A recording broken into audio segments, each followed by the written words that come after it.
Hey kids, let's talk about the good old days growing up in Idaho. Hello everyone, welcome to another episode of Growing Up in Idaho. I was reading Sherm Williams' latest story regarding his family's move to Salmon back in 1971. It's a great story, by the way. You should read it. It's published on the Growing Up in Idaho group on Facebook. And if you're not a member of that group, just request membership. Be happy to let you in, and you can hear some of the stories and other things that are published there. Anyway, as I was reading Sherm's great story, I was taken back to some of my own great experiences growing up in the state of Idaho. A few months ago, I was visiting with my older brother Mike on the phone about our growing up years. Actually, I called him to reminisce a little bit about our dad because it was close to Father's Day, and I wanted to compare notes on some of the stories I had about Dad. By the way, if you haven't heard some of my dad Mike Hicks's stories, you're missing out. He's a great storyteller and known by many as one of the biggest BSers in the history of mankind. I say BSer in the kindest of sentiments, by the way. It's a way of describing a good storyteller, at least in the Hicks vernacular. So if anyone from my family refers to you as a big BSer, chances are it's a compliment. So as my brother and I were visiting, I recorded our conversation and decided on this podcast to play some of that visit we had. These are just a few of our memories from days of long ago. And these stories took place mostly in the 1970s. Just note that I edited the total conversation and took out pieces of recording that I wanted to use for this podcast. So the transitions may not completely be smooth, but the substance is still present. And I hope you enjoy. Here we go.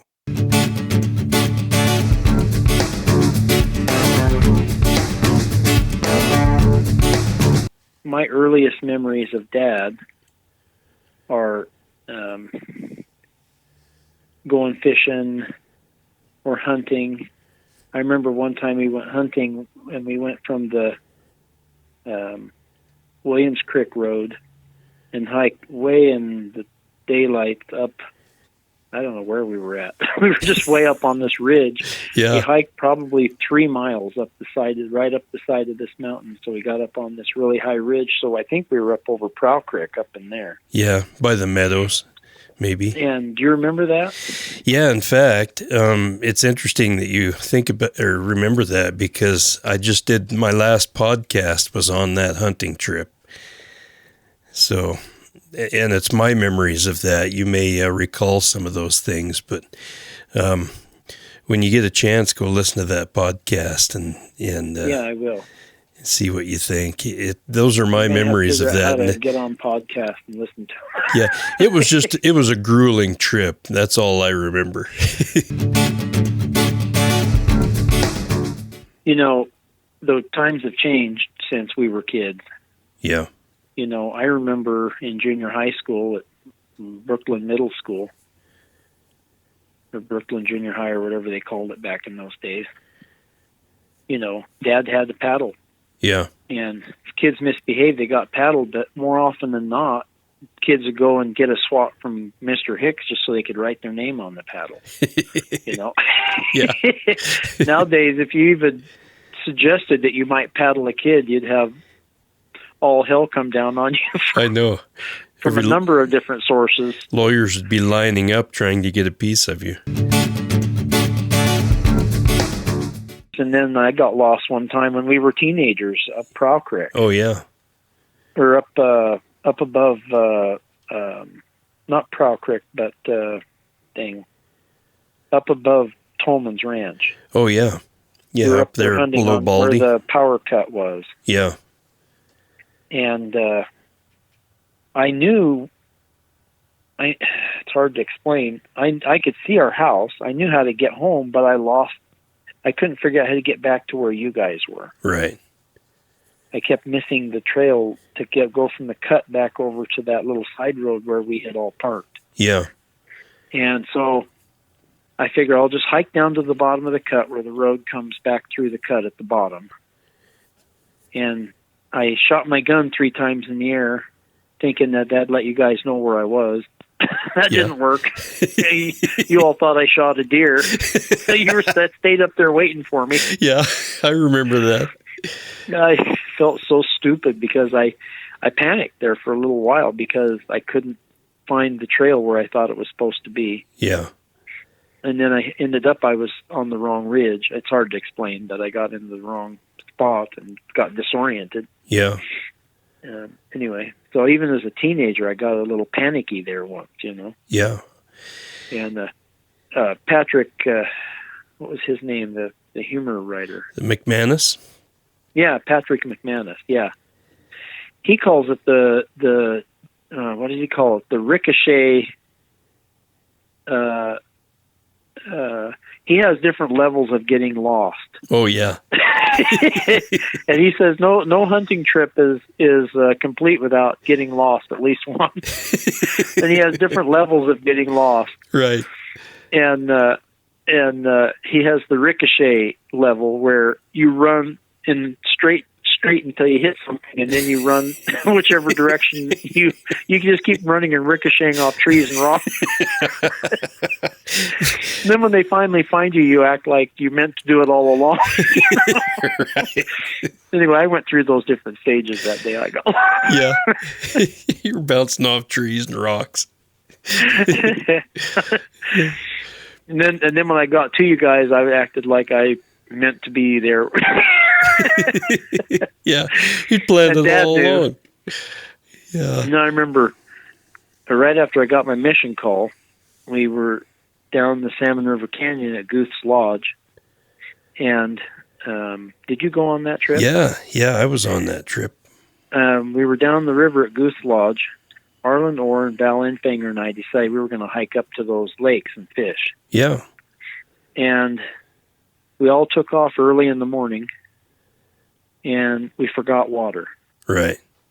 And we got, by air, probably a half a mile from the cabin, but by trail, we're probably about 7 or 8 miles up the trail. Right.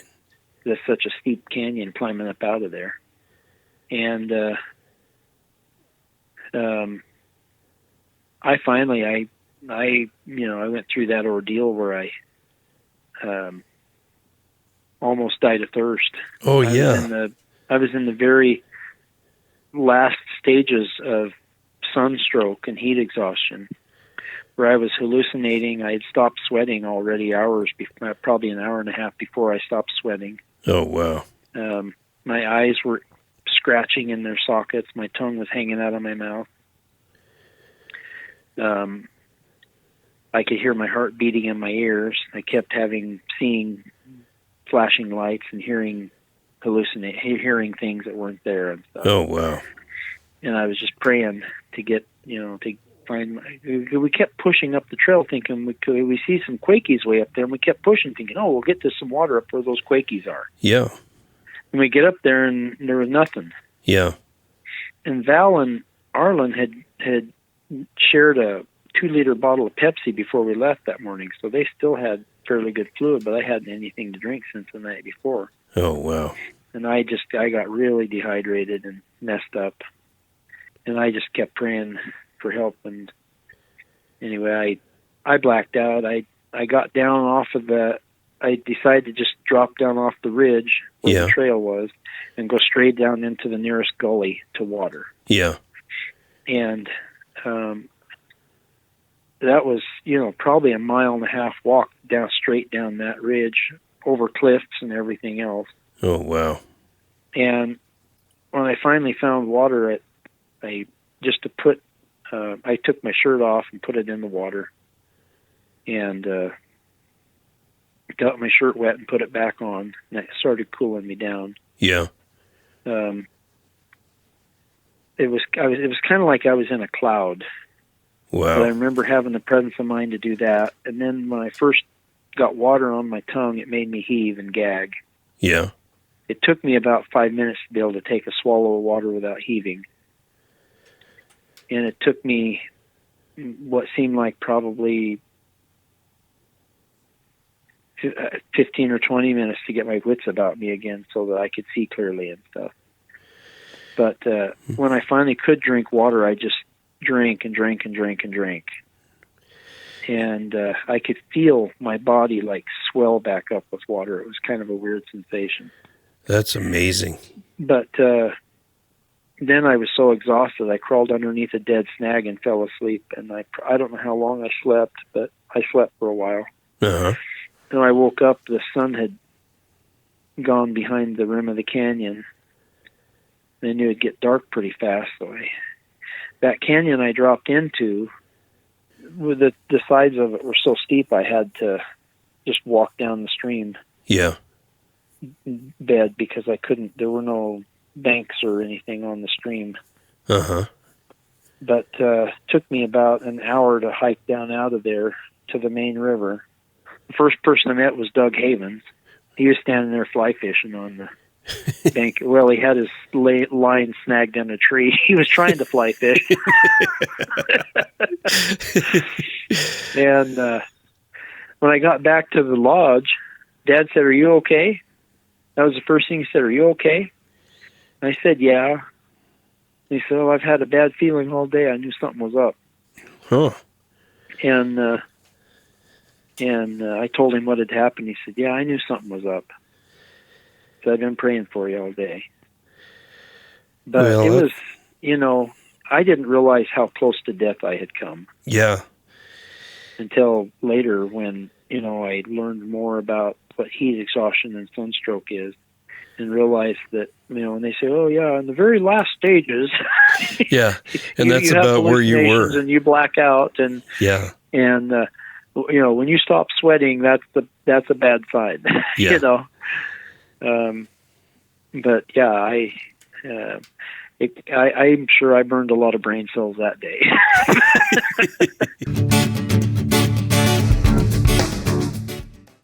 I remember the first time I wrecked the family van by crushing the sliding door against another car in a parking lot while Mom and Dad were out of town. Oh, I remember that. Grandma Henry was like, "Oh, your dad is going to beat the hell out of you." All he did was laugh. Yeah. He laughed and said, "Well, I knew it'd happen eventually." Yeah, I think, didn't you have your license for like a week? No, it wasn't very long, a couple months. Yeah. Yeah, I remember. And, I just didn't calculate how long that van was, and I turned around the car and then, of course, I hit the car and went one direction, then whipped it in reverse and backed up. Scraped it again. Scraped it again. Just didn't have enough sense to turn my wheels and pull away from it. Yeah, those are things you do. There was an old man sitting in the car. It made his car jump all around, He's sitting in there crapping his pants. And it was one of those cars that had that big, huge chrome bumper all across the back. Oh, yeah. It didn't leave a mark on that car. It just crushed our car in. It didn't leave one mark on that other car. That's amazing. Anyway, and Dad said, "Well, you'll need to pay for that." And, I worked all summer to make enough money to pay Dad back, and I can't remember what he charged me, but I remember a couple of years later, when I was working for Art Lamont and hearing him give bids to people, I was like, I don't think that how much I paid for that was the full amount. Yeah. Yeah, I'm sure Dad gave you a good deal. Yeah, he gave me a good deal on that one. But anyway, and then, the time I broke the door in half when you were in the bathroom and kicked the hole in the wall because I was mad at Mom. Yeah.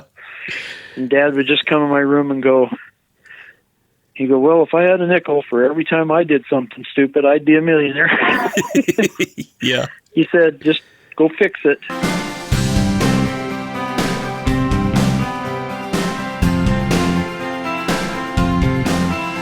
Thanks for listening. Growing up in Idaho, the good old days.